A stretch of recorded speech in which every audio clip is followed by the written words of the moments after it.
পরম করুণাময় আল্লাহ তাআলা আমাদের মুক্ত করেছেন। এই কারণে আমি হাজারবার লক্ষ কোটি বার পরম করুণাময় আল্লাহ তাআলার কাছে কৃতজ্ঞতা প্রকাশ করি। প্রিয় বন্ধুরা আমার, এই কৃতজ্ঞতা প্রকাশ করার সাথে সাথে দু একটি কথা বলতে চাই। আমাদের সাধারণ সম্পাদক সাহেব বলেছেন ষড়যন্ত্রের কথা। আজকে আরো ষড়যন্ত্র হচ্ছে।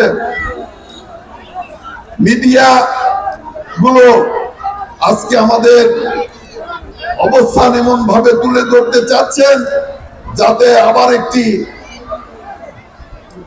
এমন অবস্থার সৃষ্টি হয় যাতে আবার একটি ১-১১ হতে পারে আর কি। আজকে মিডিয়াতে বিভিন্ন সময় বিভিন্ন ভাবে শুধু বিএনপির বিরুদ্ধে লেখে যাচ্ছে। আজকে সেই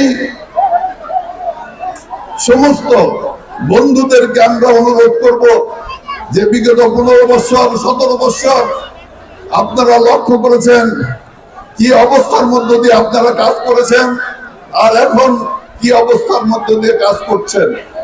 আমি অনুরোধ করব যাতে সত্য প্রকাশ পায়, সত্য প্রকাশ পায় সেই জিনিসটা আপনারা বিভিন্ন সময় তুলে ধরবার চেষ্টা করবেন। অতিরঞ্জিত কিছু তুলে ধরে যাতে আজকে বিএনপিকে বিপদগ্রস্ত না হয় সেই দিকে আপনাদের লক্ষ্য রাখতে হবে। আপনাদের মনে রাখতে হবে বাংলাদেশের স্বাধীনতা এবং সার্বভৌমত্ব পলাশীর আম্রকাননে একদিন ধূলিসাৎ হয়েছিল। আজকেও বাংলাদেশের স্বাধীনতা এবং সার্বভৌমত্ব নিয়ে চক্রান্ত চলছে। আজকে বাংলাদেশের স্বাধীনতা এবং সার্বভৌমত্বকে ধ্বংস করতে হলে বাংলাদেশের স্বাধীনতা এবং সার্বভৌমত্বের অতন্ত্র প্রহরী বাংলাদেশ জাতীয়তাবাদী দলকে ধ্বংস করতে হবে। সেই কারণেই আজকে চক্রান্ত ষড়যন্ত্র হচ্ছে বাংলাদেশ জাতীয়তাবাদী দলের বিরুদ্ধে। বিভিন্ন ভাবে প্রচারণা চালানো হচ্ছে বাংলাদেশ জাতীয়তাবাদী দলের বিরুদ্ধে।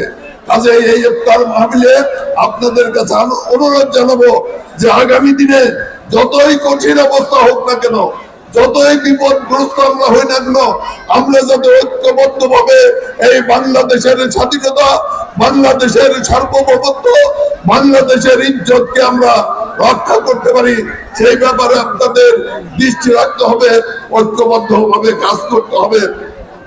প্রিয় বন্ধুগণ, সাথে সাথে আরেকটি কথা বলতে চাই যে বিগত পতিত স্বৈরাচার এর দোসররা যেখানে বসে আছে বিভিন্ন জায়গায় কাজ করতেছে, তারাও বিএনপির মধ্যে বিভেদ সৃষ্টি করে, বিএনপির মধ্যে অনৈক্য সৃষ্টি করে তারা আজকে ফায়দা লুটার চেষ্টা করে যাচ্ছে। কাজে আমাদেরকেও স্মরণ রাখতে হবে, মনে রাখতে হবে যাতে করে আমরা নিজেরা বিভেদ না করি, নিজেরা বিরোধ না করি। আমরা সামান্য স্বার্থের জন্য যাতে নিজেরা অনৈক্য সৃষ্টি না করি সেই দিকে আপনাদের দৃষ্টি রাখার আহ্বান জানিয়ে আসুন আমরা আজকের এই মাহে রমজানে বদরের এই যুদ্ধের দিনে আমরা সকলেই ভাই ভাই হিসাবে, বন্ধু হিসাবে, একে অপরের আত্মার আত্মীয় হিসাবে সকলেই শপথ করি যে কোনো মূল্যের বিনিময়ে বাংলার স্বাধীনতা, বাংলার সার্বভৌমত্ব, বাংলাদেশের মুসলমানের ইজ্জতকে আমরা রক্ষা করবই করব ইনশাআল্লাহ। এই শপথ দিয়ে সকলকে ধন্যবাদ দিয়ে আমি আমার বক্তব্য এখানে শেষ করছি। মোনাজাত হবে, আপনারা সকলেই মোনাজাতে অংশ নেবেন। আপনাকে ইফতার পাইছেন সবাই? পাইছে? তাহলে বসেন, আমাদের পর্যাপ্ত ইফতার আছে, আপনারা সবাই পাবেন।